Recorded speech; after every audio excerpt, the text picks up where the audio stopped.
চাই, ভাত চাই, ভাত চাই।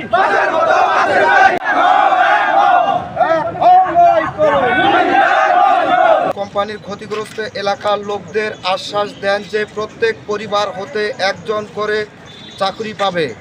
সেই কথার প্রেক্ষিতে ২০ গ্রাম কমিটির মাধ্যমে আমাদের গত ৮/৬/২০১৮ তারিখে কাজে যোগদান করানো হয়।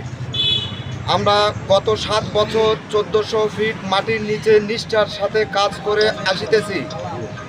প্রিয় সাংবাদিক ভাইয়েরা, বিষয়টি যখন আমরা বুঝতে পারি যে আমরা ১৭৪ জন শ্রমিকদের বড়পুকুরিয়া কোল মাইনিং কোম্পানির সাব কন্ট্রাক্ট কোম্পানিতে দিয়েছে, তখন আমরা এর প্রতিবাদ করলে বিসিএমসিএল এর বর্তমান ব্যবস্থাপক এবং তখনকার সময়ে মাইনিং ব্যবস্থাপক কথা দিয়েছিলেন যে বড়পুকুরিয়া কোল মাইনিং কোম্পানির সকল শ্রমিক সবাই সমান।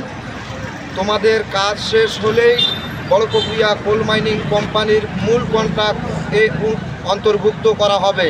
নগদ পেমেন্টে ৫০০ টাকা পর্যন্ত ক্যাশব্যাক আর লেনদেনে প্রতিদিন ডিপ ফ্রিজ এবং ঘন্টায় ঘন্টায় এসি টিভি সহ দারুণ সব গিফট। কিন্তু কর্তৃপক্ষ সেটা করে নাই।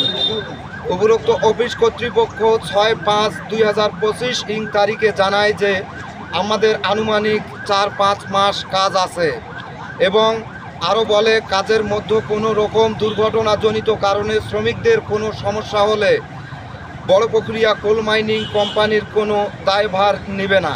ম্যানেজমেন্টকে আমরা জানাতে চাই ৭২ ঘন্টার মধ্যে আমাদের এই চাকরির নিশ্চয়তা না দিলে আমরা ২০ গ্রাম কমিটিকে নিয়ে আমাদের কঠোর আন্দোলন এখানে উপস্থিত হব।